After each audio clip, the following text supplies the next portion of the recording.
June 1943. The Solomon Islands shimmer under midday heat. A damaged Mitsubishi G4M bomber emerges from cloud cover, trailing black smoke from its port engine. The aircraft descends toward Henderson Field on Guadalcanal, now in American hands. It touches down hard, skidding across the coral runway before collapsing onto one wing. Dust rises in clouds around the wreckage. U.S. Marines sprint toward the downed bomber with rifles raised. The crew is dead or dying inside. No resistance, just silence and the smell of aviation fuel pooling beneath twisted metal. Intelligence officers arrive within the hour. A captured enemy bomber, mostly intact. This is a rare prize. Orders go out immediately. Secure the aircraft, document everything. Touch nothing until the engineers arrive. 3 days later, a transport plane from Pearl Harbor delivers a team of aviation engineers and combat pilots. They carry cameras, measuring tools, and notebooks thick with technical specifications. The Betty sits cordoned off under armed guard. Even damaged, it looks sleek and purposeful.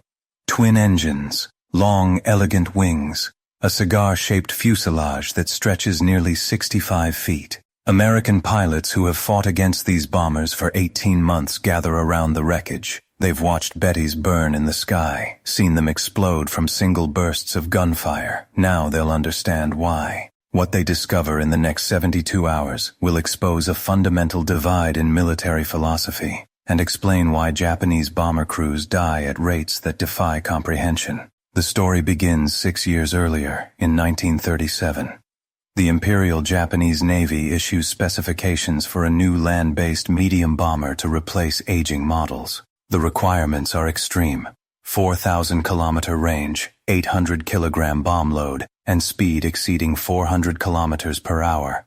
All three simultaneously. Mitsubishi's design team, led by engineer Kiro Honjo, faces constraints that seem mathematically impossible. Every engineering choice involves brutal compromise. The physics are unforgiving. Range requires fuel. Fuel has mass. Mass requires power. Power requires engines. Engines add weight. The equation spirals toward failure. To achieve the Navy's range requirement, something must be sacrificed. Armor plating weighs hundreds of pounds. Self-sealing fuel tanks add even more. Protection or performance. Choose one. The Betty enters service in 1940, designated G4M. It meets every specification the Navy demanded. Range, speed, payload, all achieved through ruthless elimination of defensive features. December 1941. Betty's launch from Formosa and strike Clark Field in the Philippines, covering distances American commanders thought impossible for land-based bombers. Early war successes validate the design philosophy. Betty formations range across the Pacific, hitting targets from Java to New Guinea. Their reach reshapes Allied defensive calculations. American pilots first tangle with Bettys over the Philippines, then Java, then New Guinea. Combat reports note something unusual. These bombers ignite easily, burn catastrophically. Pilots describe wings exploding into flame from brief machine gun bursts. Entire aircraft consumed in seconds. The nickname spreads through fighter squadrons. One shot lighter. Allied intelligence catalogs the Betty's vulnerabilities but lacks critical details. Why does it burn so readily? What design flaw makes it so fragile? The captured aircraft at Henderson Field will answer those questions with stark clarity. The examination begins on a morning when humidity makes breathing feel like drowning. Engineers approach with cameras and clipboards, methodically documenting every detail. External inspection comes first. They circle the bomber, noting graceful aerodynamic lines. The fuselage curves smoothly into the wings, no unnecessary protrusions or drag-inducing features. Wing measurements confirm intelligence reports. 82-foot span, remarkably large for a medium bomber. The wings are the aircraft's defining feature and its fatal weakness. Access panels are carefully opened. Internal structure becomes visible. An engineer peers inside the wing cavity with a flashlight. The first shock hits immediately. Fuel tanks aren't separate components. They're integral to the wing structure itself. The wing is the fuel tank. The second shock follows within seconds. No rubberized coating lines the interior. No self-sealing layers. Nothing but bare aluminum between aviation fuel and enemy bullets. A single puncture will create instant leakage. A tracer round will ignite fuel vapor immediately. The wing becomes a flying incendiary device. An engineer runs his hand along the tank's interior surface. Smooth, cold aluminum. He looks at his colleague and shakes his head in disbelief. For comparison, they examine technical manuals for American bombers. B-25 Mitchells use fuel tanks with thick rubberized self-sealing layers. The self-sealing compound is ingenious. Rubber and synthetic materials that swell when exposed to fuel, automatically plugging bullet holes within seconds. Weight calculations follow. Self-sealing fuel tank systems add approximately 600 pounds to an aircraft's empty weight, sometimes more. The Betty's unprotected tanks eliminate that weight entirely. 600 pounds saved means 600 pounds of additional fuel capacity.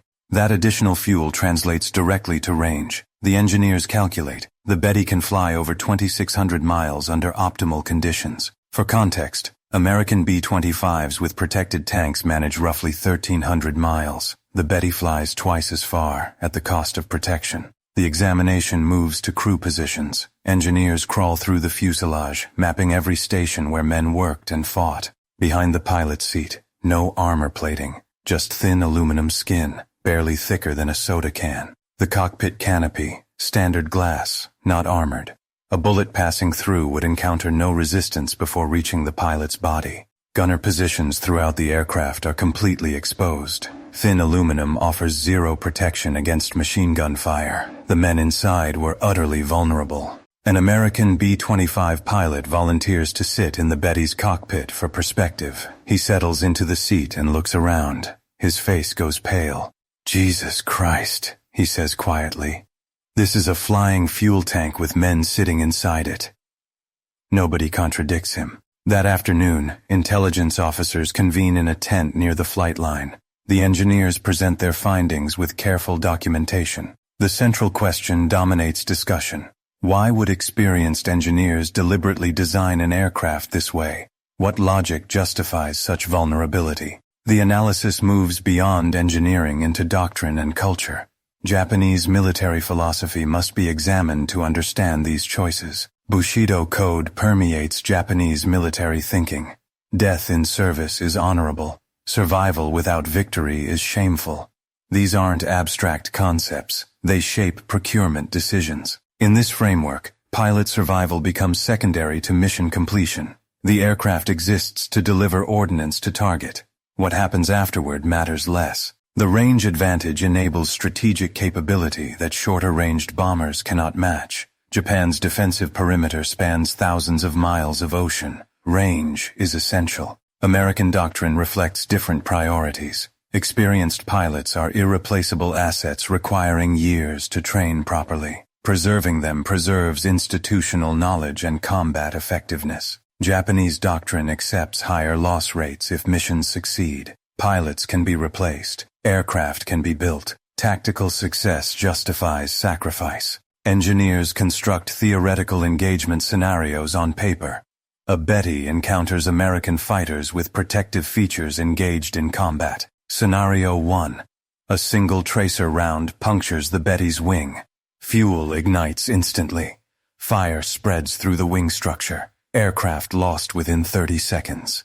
Scenario 2. Same tracer round hits a B-25 Mitchell's protected fuel tank. Self-sealing compound activates. Leak stops. Crew extinguishes small fire. Aircraft returns to base. The implications are devastating. One design philosophy preserves experienced crews. The other ensures their systematic elimination. Combat reports are reviewed with new understanding. Loss rates that seemed anomalous now make perfect sense. Battle of Midway, June 1942. Betty formations attack American carriers. They suffer catastrophic losses. Entire squadrons annihilated. Rabaul campaigns through 1943.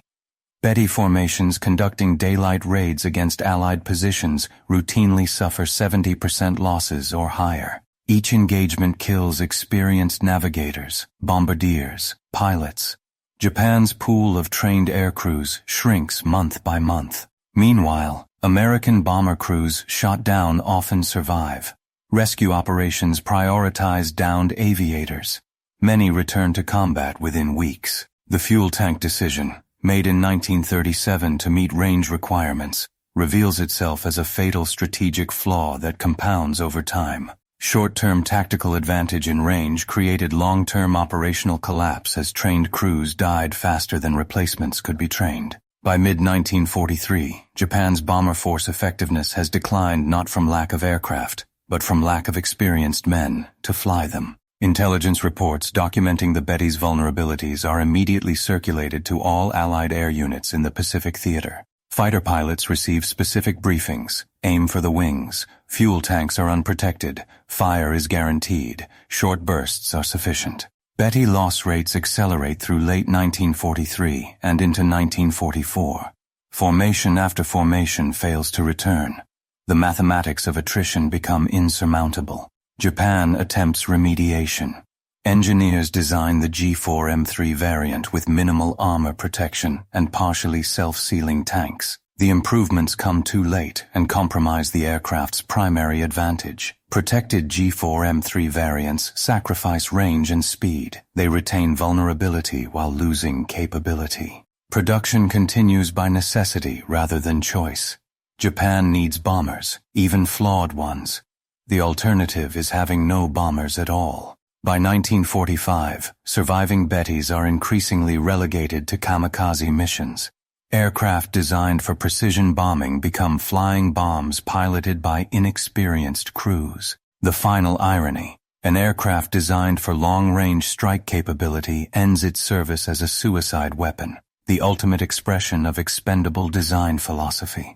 The captured Betty from Henderson Field is carefully disassembled, crated, and shipped to Wright Field in Ohio for comprehensive analysis. It becomes a teaching tool for American aviation engineers, a physical example of how design philosophy reflects cultural values and strategic priorities. Post-war analysis examines the fundamental clash in aircraft design philosophy. Two nations, two approaches, two very different outcomes. The American approach treated pilots as valuable assets requiring protection. 600 pounds of self-sealing fuel tanks represented an investment in human capital. The Japanese approach treated pilots as expendable resources in service of tactical objectives. Those same 600 pounds bought strategic range instead. Both doctrines possessed internal logic within their cultural contexts. Neither was irrational. But attrition warfare inevitably favored the side that preserved its trained personnel. In the Pacific War's mathematics, protecting crews created compound advantages over time. Dead pilots cannot train replacements. Survivors pass knowledge to the next generation. Self-sealing fuel tanks, 600 pounds of rubber and synthetic compounds that saved thousands of American lives and preserved institutional combat knowledge. The Betty's elegant design contained the seeds of its own failure. Every engineering decision reflected priorities that optimized for the wrong variables in a long war. Engineering always reflects values. What designers choose to protect reveals what their culture considers worth preserving. The unprotected fuel tanks symbolized a larger strategic miscalculation, underestimating the importance of experienced personnel in sustained conflict. Wars are won not merely by courage or technological capability, but by bringing your warriors home alive to fight again tomorrow. The Betty's empty fuel tanks taught that lesson in fire and blood across the Pacific sky.